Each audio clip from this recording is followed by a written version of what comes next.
गोबाङा बे संसाराव गैलिया एट प्रेजेन्ट बिथांमोना गोथां महरै दङ बेसेबां लाखि बिथांमोननि थाखाय बेनिखायनो जों गोबारै आखाइ खबलिदो बयबो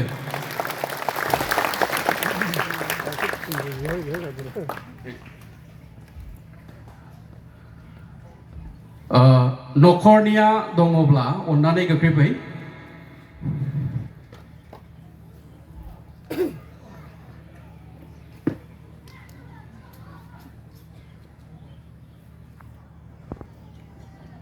नाथाय जोंहा जेबो गैया